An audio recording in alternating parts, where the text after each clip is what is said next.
கர்த்தருடைய பரிசுத்த நாமத்துக்கு மகிமை உண்டாவதாக.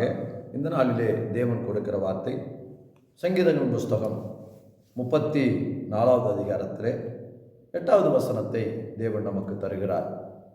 கர்த்தர் நல்லவர் என்பதை ருசித்து பாருங்கள் என்கிற வார்த்தையை தேவன் நமக்கு தருகிறார். எனக்கு அருமையான தேவ ஜனமே, அருமையான தேவ பிள்ளைகளே, இன்றைக்கு கர்த்தரை நாம் ருசித்து பார்க்க வேண்டுமா? எப்படி என்று சொன்னால், நல்லவர் என்று சொல்லி. இன்றைக்கி வசனம் இப்படியாய் சொல்லுகிறதுனாலே கர்த்தர் நல்லவர் என்பதை நாம் அறிந்து கொள்ள முடியாது.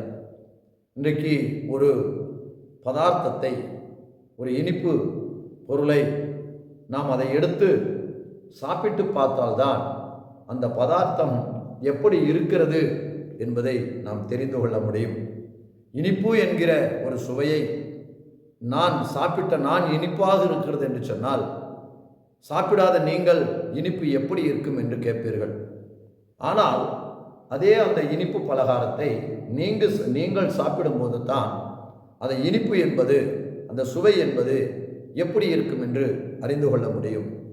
எனக்கு அருமையான தேவ ஜனமே, தேவ பிள்ளைகளே, அருமையான சங்கீதக்காரன் கர்த்தர் நல்லவர் என்பதை ருசி பார்த்தான்.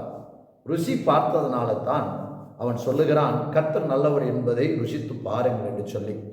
இப்போ நீங்களும் அவர் நல்லவர் என்பதை ருசித்து பார்க்கும்போது நிச்சயமாய் நீங்களும் சங்கீதக்காரனைப் போல மற்றவர்களுக்கு சொல்வீர்கள், கர்த்தர் நல்லவர் என்பதை.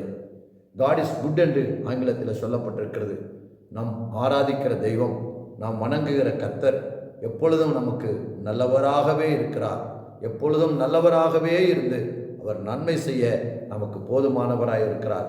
நிச்சயம் நீங்களும் அவர் நல்லவர் என்பதை அவரிடத்திலே நீங்கள் ஜெபித்து அற்புதங்களை பெற்றுக்கொண்டு நீங்கள் ருசி பார்க்கும்போது நீங்களும் சொல்லுவீர்கள், கர்த்தர் நல்லவர் என்று சொல்லி.